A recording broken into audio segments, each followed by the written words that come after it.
Welcome to How Not to DM. I'm your host, Derek. Thanks for joining me on my quest to interview the very best dungeon masters on this plane of existence.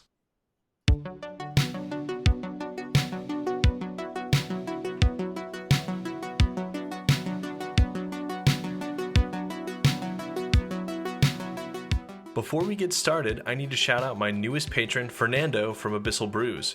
Fernando and Matthew were on my show last season, so go check that out if you haven't already. If you'd like to support the show, want a shout out on my next episode, or want an inside scoop on upcoming guests, consider joining. You can find the link in my episode notes, my Linktree, or by heading to patreon.com/HN2DM. One more quick announcement I'm really excited about. I have a few friends in the podcasting world, like Bombarded, who donate a percentage of their ad and patron money to good local causes, and I've decided to follow suit. Starting in 2022, 10% of the money I bring in each month from ads and supporters like you will be donated to Encircle, a nonprofit organization with the mission to bring the family and community together to enable LGBTQ+ youth to thrive. Encircle has built a couple of homes locally and is planning on building others in neighboring cities and states for LGBTQ+ youth to have a place to hang out and enjoy a safe space. They have daily programs, friendship circles, offer therapy on site, and even have a D&D club. It's on hiatus because of COVID, but I'm really excited to join in on the fun once they're able to start playing again. Overall, I think it's an amazing cause, and I'm really excited to help support. To learn more, visit their link in the episode notes or my Linktree. And now, to introduce this week's guest. Guy Sclanders is a seasoned TTRPG content creator who has recorded thousands of hours of YouTube content, written books, and created his own games and supplements for other games. Guy is an incredible improviser who comes up with characters at the drop of a hat and has dozens of accents at his disposal to make these characters come to life. I've been watching his videos for years, and I'm really excited to have him on as a Season 2 guest. Enjoy!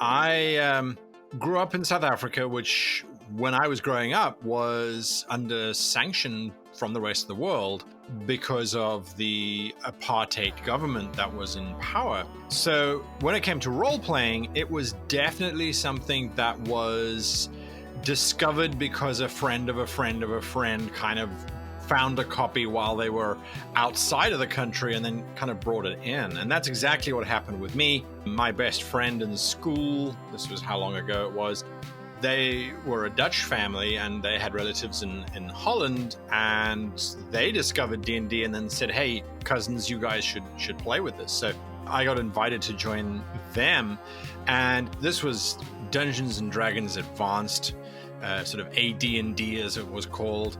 And we very quickly jumped into second edition as soon as we could get our hands on it, and absolutely loved it. But it was also very interesting because that was my only exposure to role-playing until we kind of got fed up with our DM and said, right, that's it. We don't want to play with you anymore. And we said, okay, well, who's going to take over?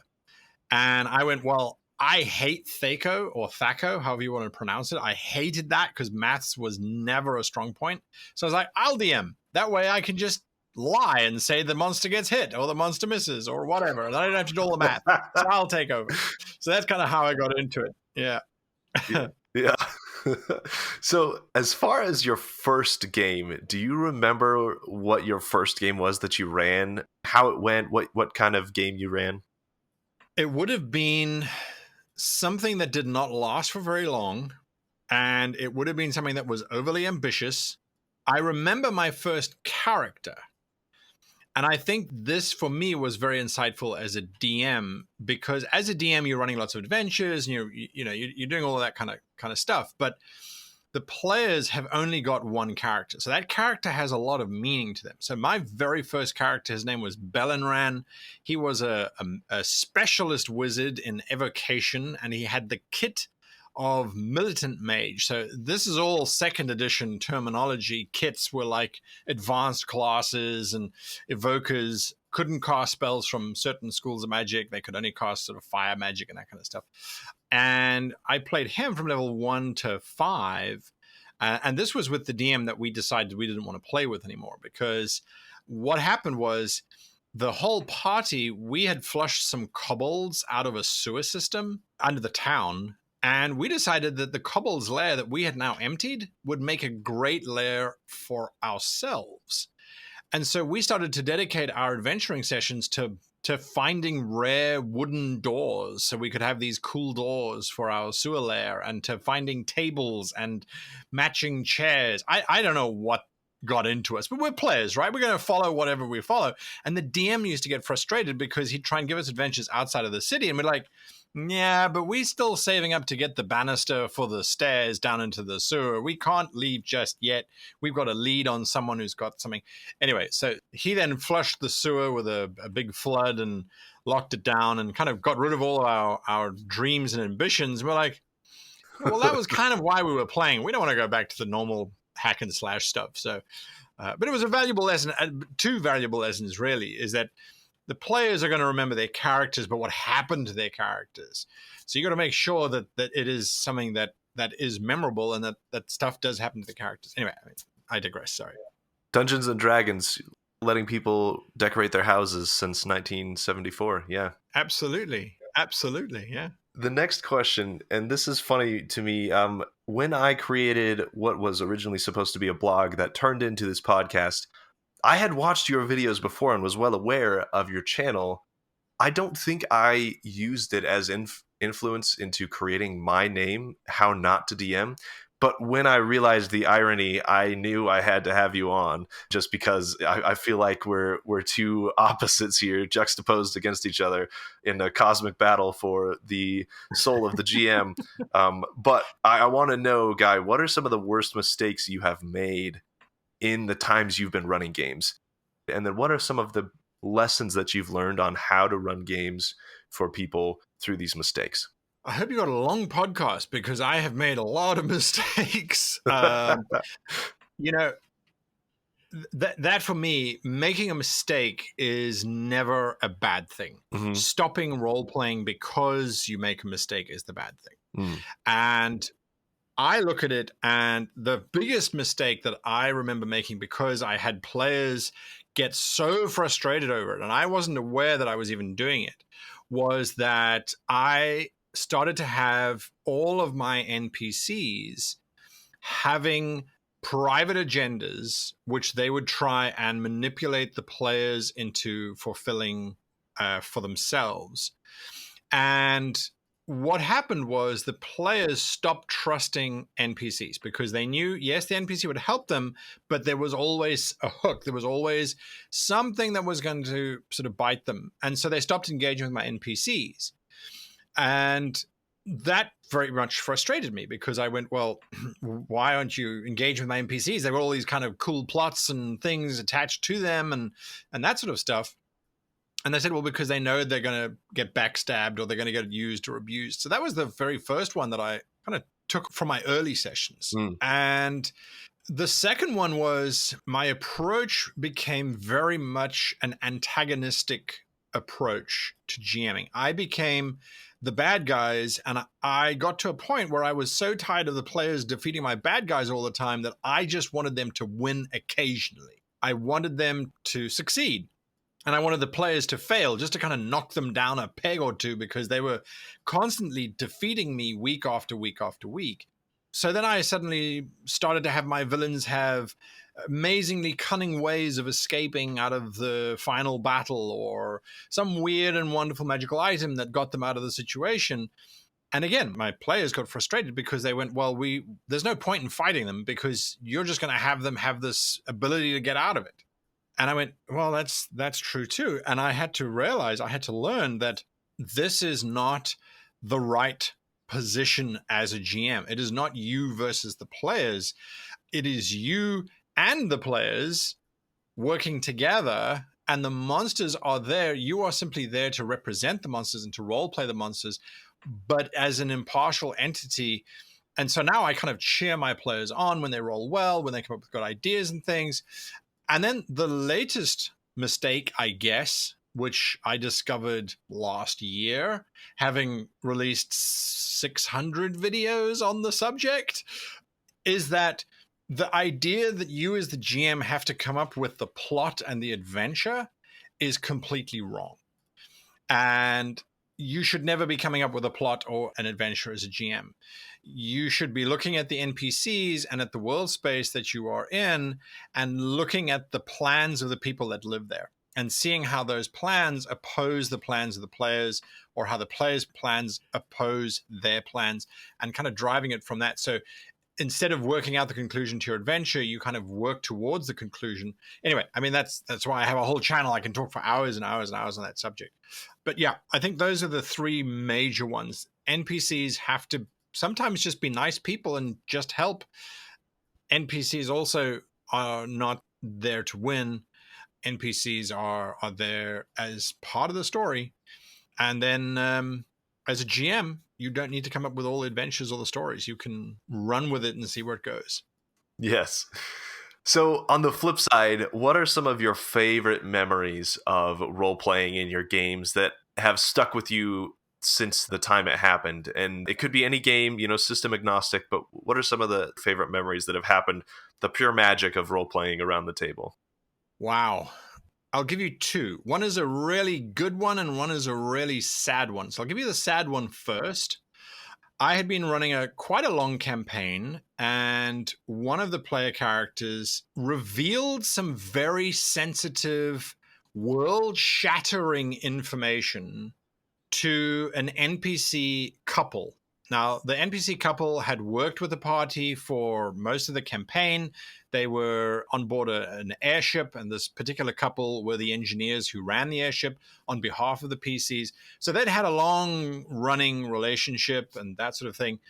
And when they were told this earth-shattering revelation, which put them working, the couple working firmly on the side of evil, although they didn't know they were working for evil, they had, by their actions, been propagating the evil. I decided that this couple couldn't live with themselves. And the player character found the bodies. And the player burst into tears and had to leave the table because it was so emotionally true. And they were so distraught that this couple are now no longer part of the story because of this big revelation. Everybody at the table was like, oh my goodness, what do we do? And a moment or two later, the person came back to the table and they're like, I'm so sad right now, but at the same time, I am beyond ecstatic.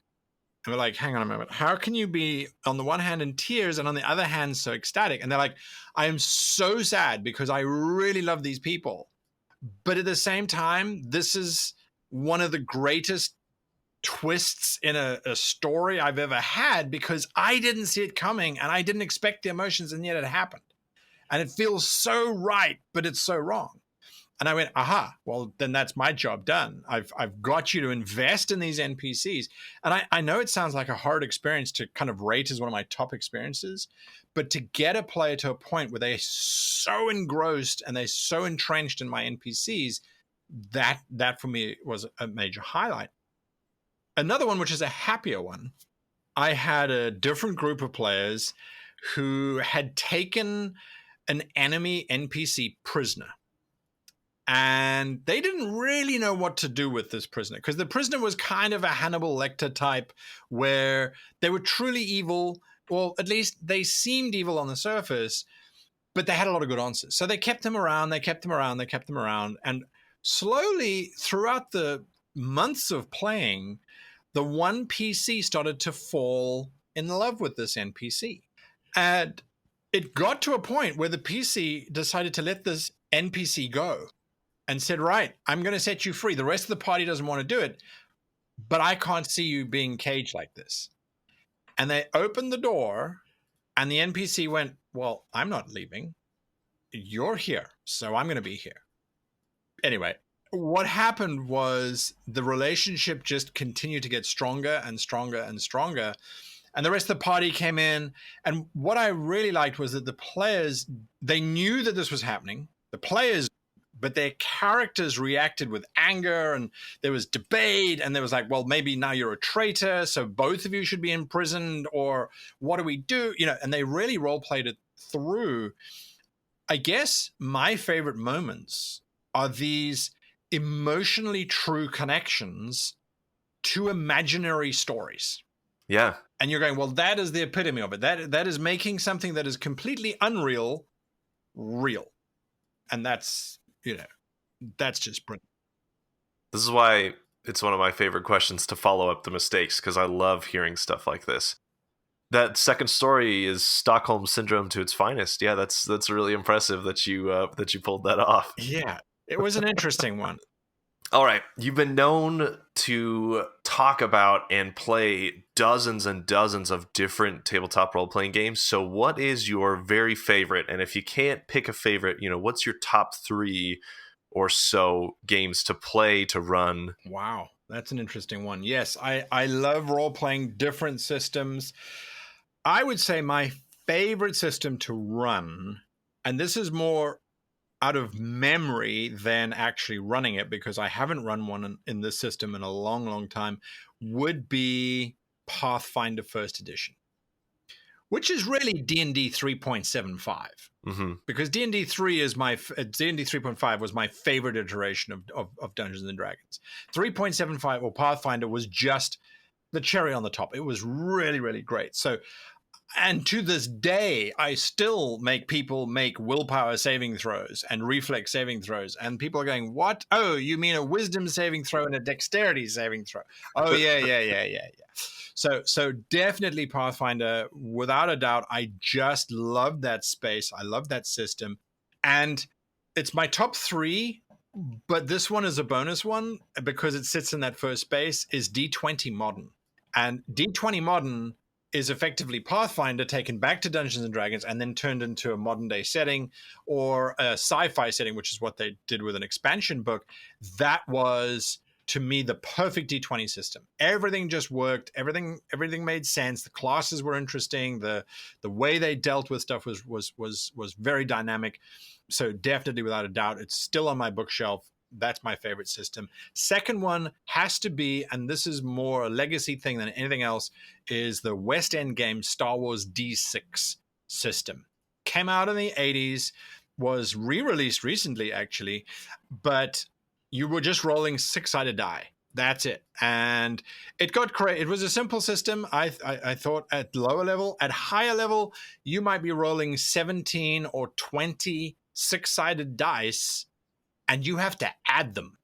So I gained a skill. I can almost spot count D6s. If you roll a whole bunch in front of me, I can very, very quickly go, oh, it's 75. And I might be out by 3 or 2 points up or down. But that was a skill I learned playing that game. I really enjoyed that version of Star Wars. I thought that was really, really cool. And then my third most favorite system, would it be wrong if I listed my own system? No, it's your baby. That would be Bounty Hunter. And Bounty Hunter is a diceless role-playing system. And I list it because it's diceless, so it's very different from all of the other systems. But when you play it, you can get through so much adventure, so much story, because it's super quick and it just flies. And so where you've got the number crunching stuff, and then you've got the dice rolling stuff, which have a whole bunch of benefits. The one thing that none of the dice rolling role-playing systems can do is move quickly. Whereas with Bounty Hunter, there's no dice. It's you succeed or you fail. So you are flying through adventures. And I really like the fact that you can sit back after 4 hours and you've done a whole adventure with multiple combats and all kinds of stuff. And you're going, whoa. Okay, this felt very cinematic. The characters are much more heroic because it's you succeed or you fail type of thing. So those would be my systems. What is your least favorite game you have played before?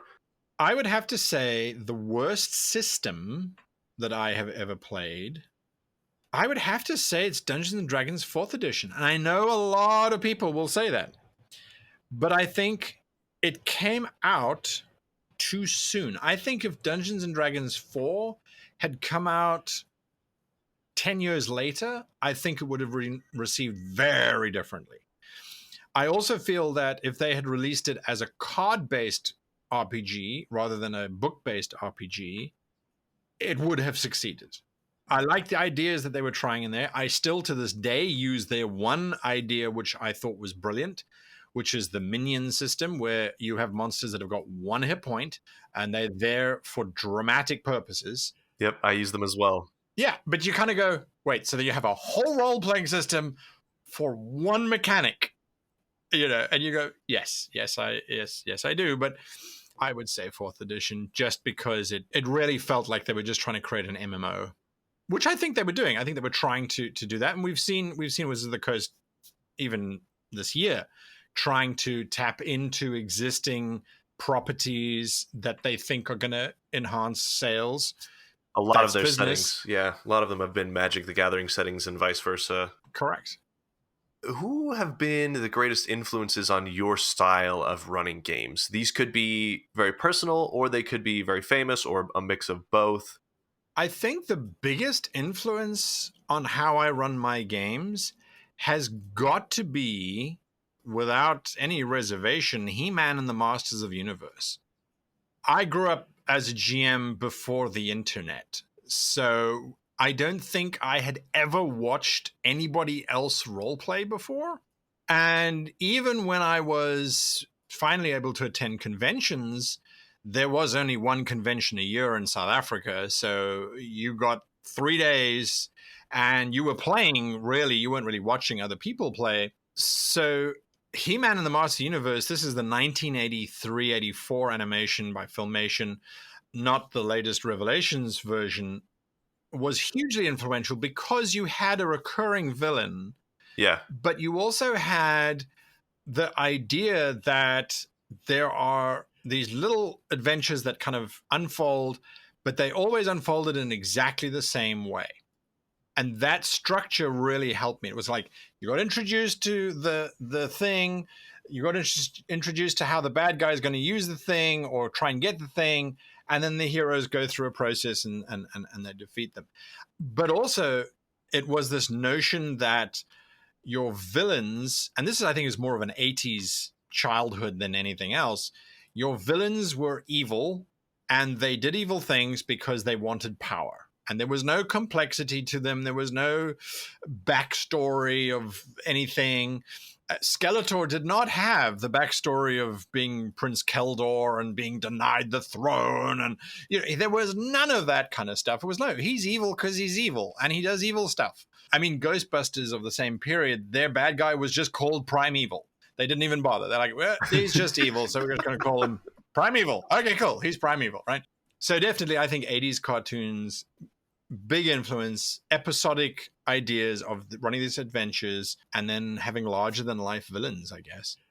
Yeah. I grew up watching He-Man reruns on Cartoon Network in the U.S., so yeah, I'm very familiar with those, and also have a special place in my heart for He-Man, and we still make jokes about it. One of my players in my current game is talking about wanting a battle mount that's a tiger, because he wants to ride into battle Right. on one. Yeah, so Absolutely.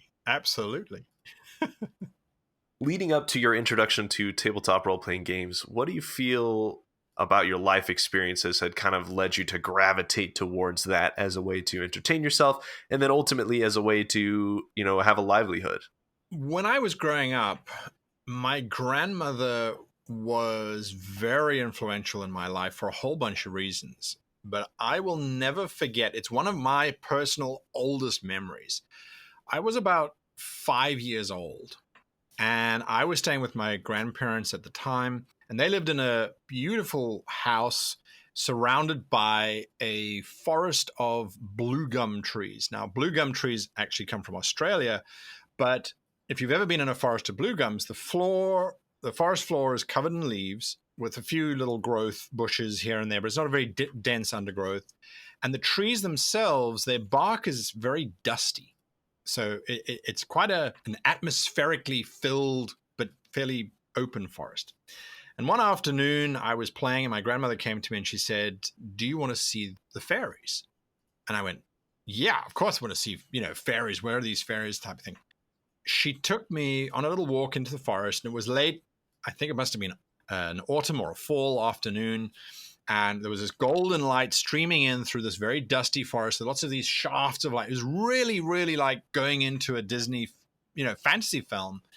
And we had to be very quiet. We had to stop. And she kind of pointed, and there was this small bush which had these little lights, glowing lights, floating around it and kind of zipping around and darting around and that sort of thing in this golden sunlight.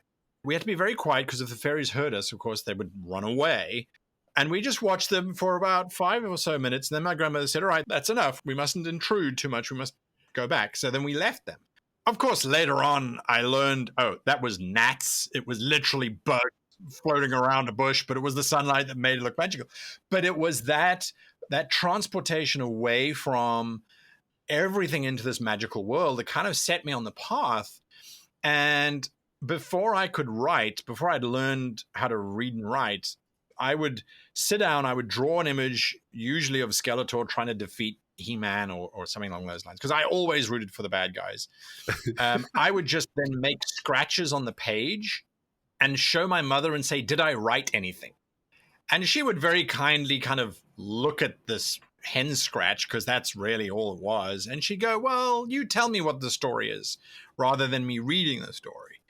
And I think that also encouraged me, A, to tell stories, but B, to tell stories rather than to kind of write them and that kind of stuff. And one thing led to another until eventually I graduated and went into film studies, where script writing, it was something that I really enjoyed doing.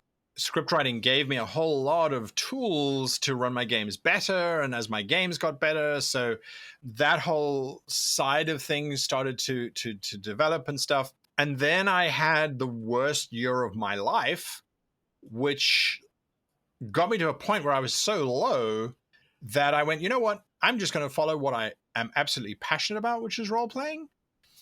And I did that. I took a big risk and ended up having a career made out of it, So, but there was that journey, that sort of the realness of fantasy that has really kind of kept me going, I guess. That's an amazing story, by the way. And I feel like my mother also kind of kickstarted me into telling stories by forcing me to write short stories during the summer between school. And so, yeah, I can definitely relate to that as a way to kind of get you into creating stories and that creative mindset.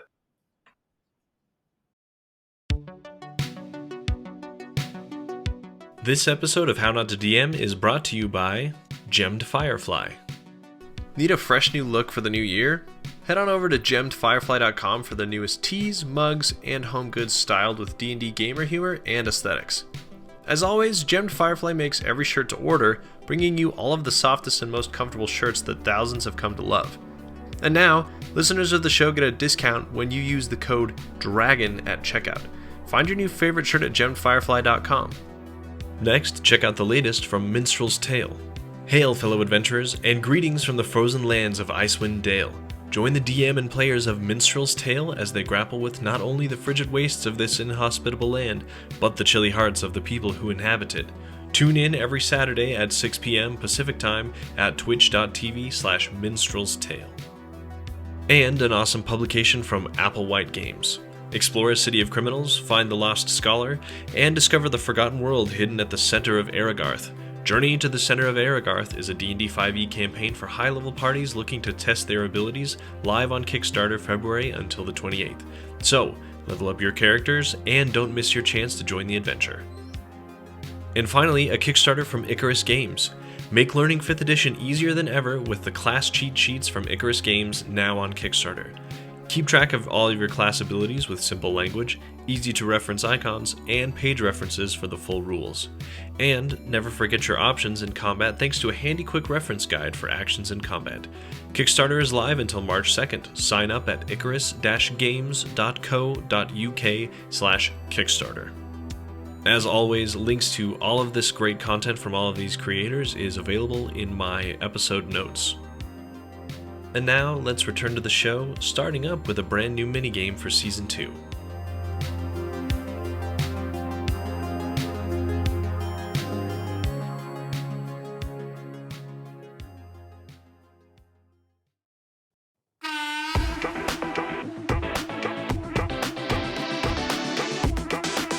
And now it's time for Quickfire Chaos.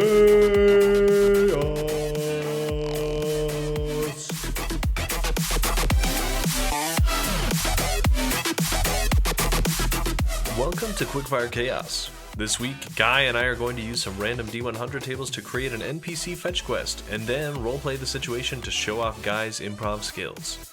Let's get rolling. So, the first thing you're going to roll is what type of voice you're going to have, and this isn't accents, this is just like the type of voice, right? And I'll let you do whatever accent you want to do. 56. Okay, 56 is speaks slowly, but not a drawl, just condescending. I understand, young man. I think you're quite right. Very well. Okay. Next is what job your NPC has. Okay, I'm going to use some different D10s. I'm pulling on GM prerogative here to change the dice and the roll. Please do. I'm not going to have the same number. 32. Okay, 32 is you are a condescending cartographer. All right. You do understand that I actually have a character named Jonathan Swift who is a condescending cartographer. All right, yes. Personality trait. 88. 88, have to scroll a bit. 88 is rebellious. Resisting some established authority. You're a real rock star of the map world. Yeah, punk rock. I like that. Okay, and lastly is the fetch quest, which we are coming to you for. Wow. 100. Wow, I got a 1 with my last guess. That's funny. Okay, Oh. The heart of a nymph. Right. I am Sir Grievous, and we've been told that you have an errand to run. Well, yes. As a matter of fact, I do. But I think I should preface this by just pointing out that I'm not entirely sure that you're actually you're qualified. As a matter of fact. Oh? Well, this does require a certain amount of Yes? intelligence and understanding and capacity, really, to grasp the fundamentals of the enormity and the peculiarity of this undertaking. Well, I assure you, I've studied in the finest schools in the land. My father made sure that I had the best education, so I think I can perform the task quite admirably, if you'll give me a chance. Well, the best schools, you say? Indeed. Well, I suppose. If your father's got enough money for you to have decent breeding. All right, then. The challenge is the Royal Cartographic Society currently believes that the world that we are on is round. What? Now, we all know this is nonsense. Yes, exactly. We know that the world is definitely flat as a piece of paper. Why? Because we've seen it on a piece of paper. Yes. Makes sense, doesn't it? So, I need to draw the final map, the greatest, most amazing map that has ever been created before and will never be created again. But... the map to end all maps. Well, exactly. Oh, well, maybe you're not such a dullard after all. I'm impressed. You get the point, then. Excellent. In order for me to create this map of all maps, the map to end all maps, I will need to use a specific ink. Now, unfortunately, this ink can only be found within a certain chamber of a nymph's heart. Do you have a lead? Well, the local druid, or gardener, as I like to call him, he has some ideas that there is a wood elf that is in a forest not far from here. A rather interesting forest, actually, as it wasn't completely mapped out until about 50 years ago. But that's only because of a clerical oversight. I digress, nonetheless. There's a wood elf by the name of Chaos. Is it Chaos? Katos? Kalios? Something along those lines. Nonetheless, this wood elf claims to have been bewitched by a nymph, in which case they will probably know where the nymph is. You up for a little, murder? Well, if it's for the map to end all maps for the RCS, the Royal Cartographer Society, it shall be done. Oh, absolutely. Once I prove the RCS wrong, there'll be no stopping me. Oh, this is in direct defiance of the RCS. It's time someone made a stand. All of this spherical nonsense, it can do no good. I shall go. All right. That was awesome. Well done. Well done. Now let's pivot to your channel and to your content creation and to your game design and that kind of stuff. How did you get started creating TTRPG content? And what came first? Was it videos or publishing guides and supplements or game design? It was definitely videos that came first. And it came about because I had been at a convention where we were playing competitive role-playing. We were being scored based on your GMing skill or your player skill. And I'd won that competition a couple times, and I was signing up for that particular year. And a young GM was there, and they said, "Oh, are you signing up to participate?" I said, "Yes, I am." And he said, "Okay, well, then there's no point in me signing up because I can't possibly win." And I went, "Well, that's not the point. The point is we're here to role play, and then we get some score on the side and maybe a free, a game book or whatever the prize was." So I immediately withdrew from the competition. I said, "No, you must role play because we role play for fun, not for anything else." But then I kind of got to thinking, well, what was the differentiator? Why was it that I was getting scored very highly and no one else was? And that led me to then say, okay, well, let me look at it. And really, it just came down to, I think anyway, all the training that I'd had in film and script writing, I was able to kind of put that into practice in role-playing. So I started to do the videos, and that's what the first sort of few videos were on, was sort of narrative structure and that sort of thing. And then when people started responding to that, I went, okay, well, we can start to really unpack this. And yeah, that happened a lot. We only were doing videos. It was kind of part-time. It was just hobby stuff as we had time to do it, until eventually I was in Tokyo and I was in a very bad space. And I went, you know what? I want to do this full time. And the very first thing I need to do is I need to write something. I need to prove to myself that these videos haven't just been for nothing. There is a book in here somewhere. And that's when I wrote the first book, The Complete Guide to Epic Campaigns. And it did really well. We didn't kickstart it because Kickstarter was still kind of a new thing. It was certainly had never been done before in South Africa. It wasn't even legal in South Africa. There was no way to tax it. But because I was in Japan, all of a sudden we could. And anyway, so the book did really, really well. And that kind of really encouraged us to spread our wings and to try new things and stuff. So yeah, now we're on our fourth book and going strong.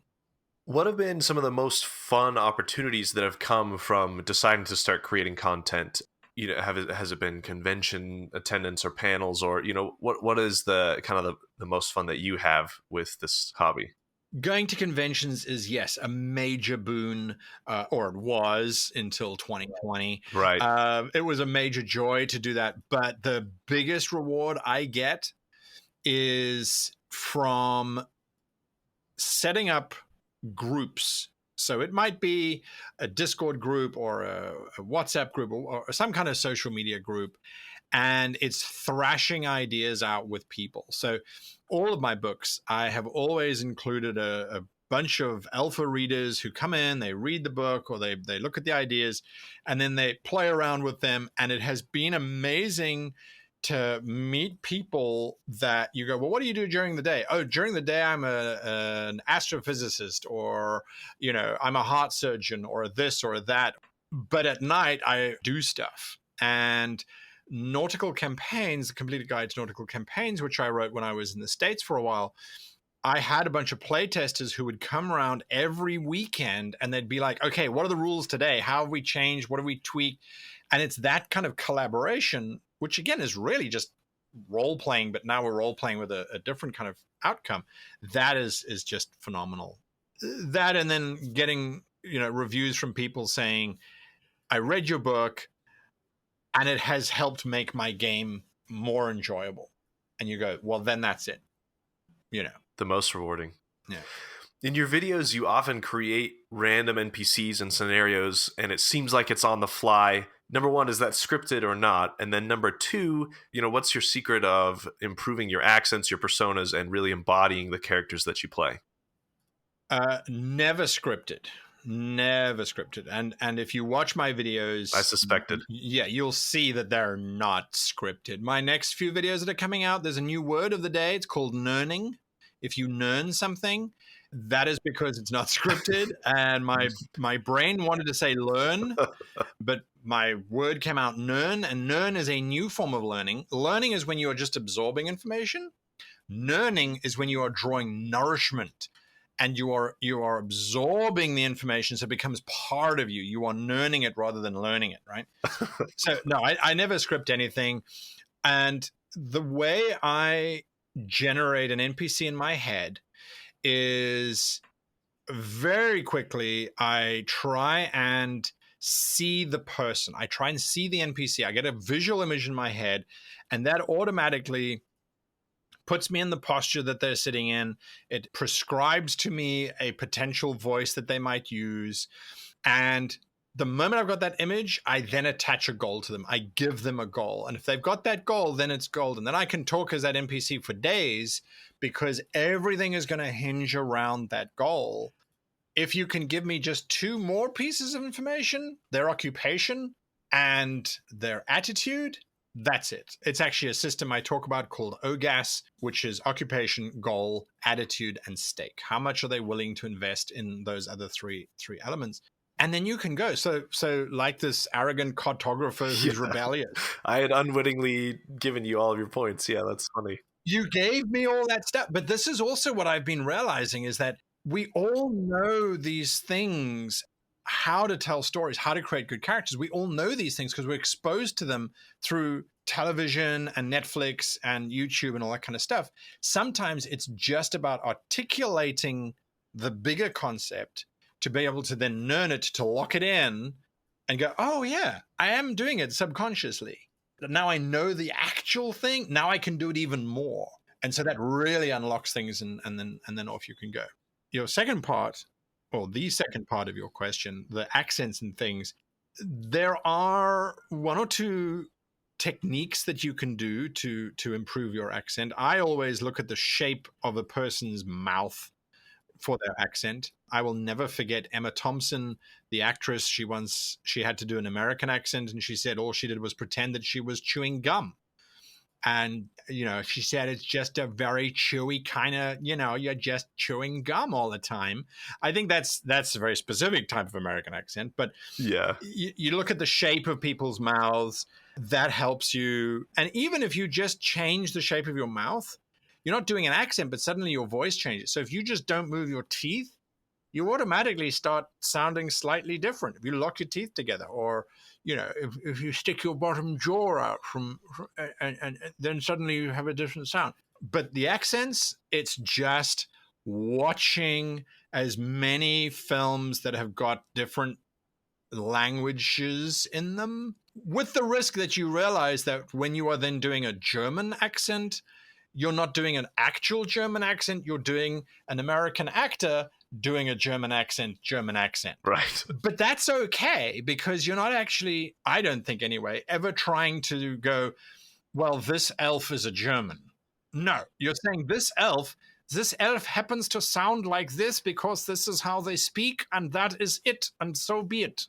And you're going, aha, so I can differentiate these different things. So, what is one of your tabletop role-playing game hot takes? And alternatively, what is a topic of a video or other content that you have made that makes people heated?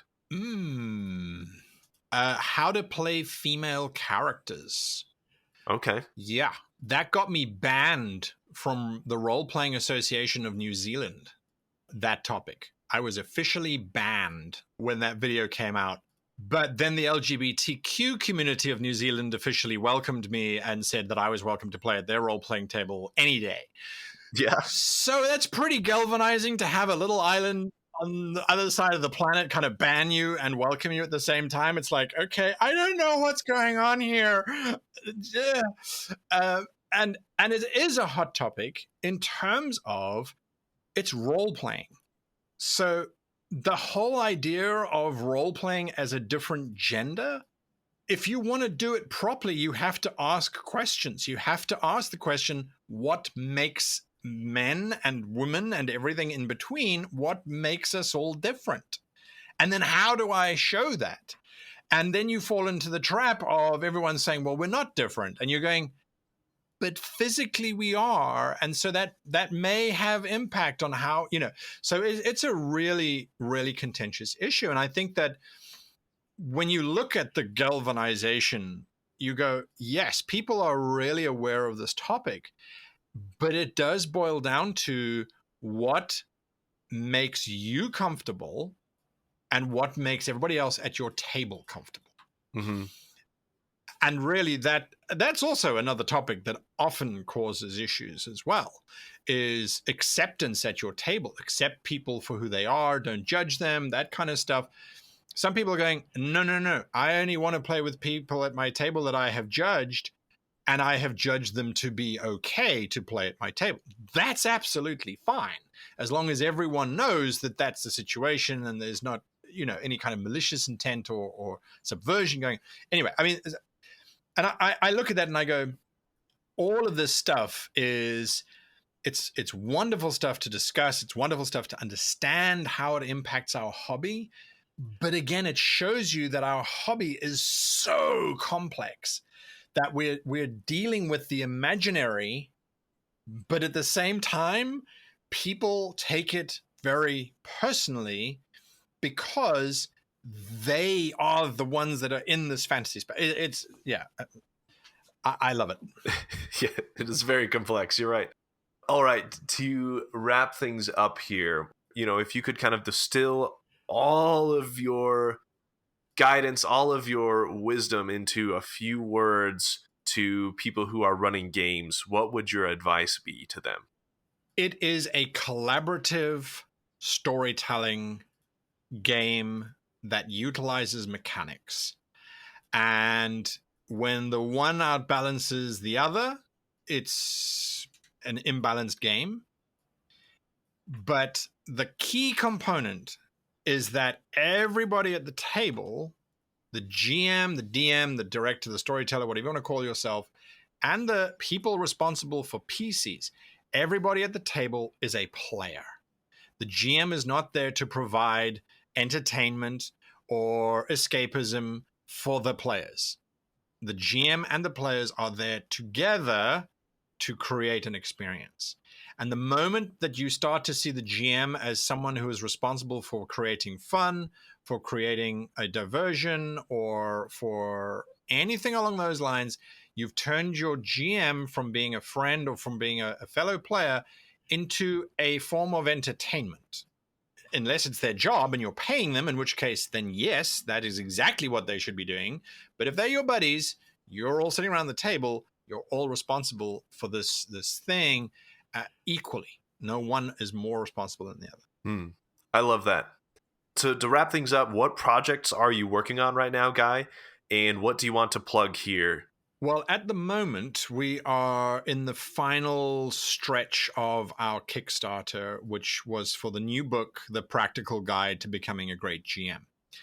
And the Practical Guide, it's a massive book. It's like 300 pages of everything you could want to know, from world building to adventure design to NPC management, and everything that I've been speaking about on the channel for decades is now in this single book.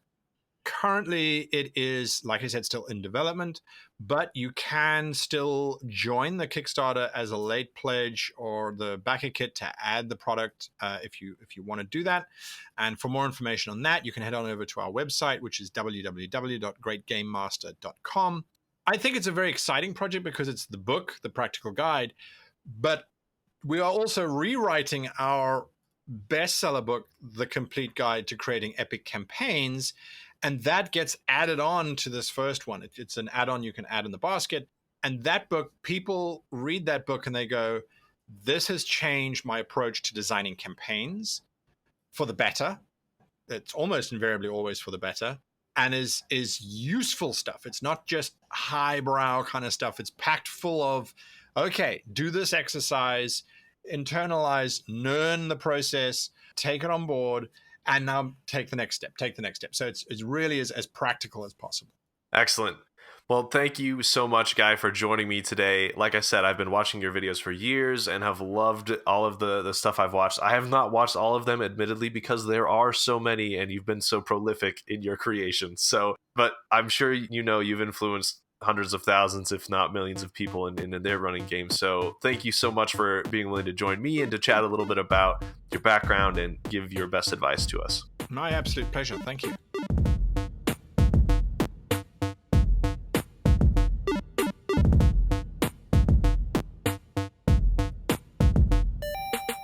Thank you for listening to How Not to DM. Now it's time for a sneak peek into next week's guest, actor and writer Todd Stashwick. And then Aaron Stanford really took to the game, and I've played with him like 3 times now. He's a fantasy nerd, so he really leaned in hard to the game, loves it, and he's so fun. And one of my favorite moments, because he has a sort of wonderful he's got a leadership quality to him, and he wants to kind of pool opinions. And there was one moment where they come into town and all the town folks were turned to stone, and then he goes, all right, we have a Medusa situation here, and he just called it into order. For more stories about Todd's favorite actors to play D&D with and much more, make sure to subscribe to the show and tune in next week. Remember to check out my Patreon if you haven't already for even more sneak peeks like this.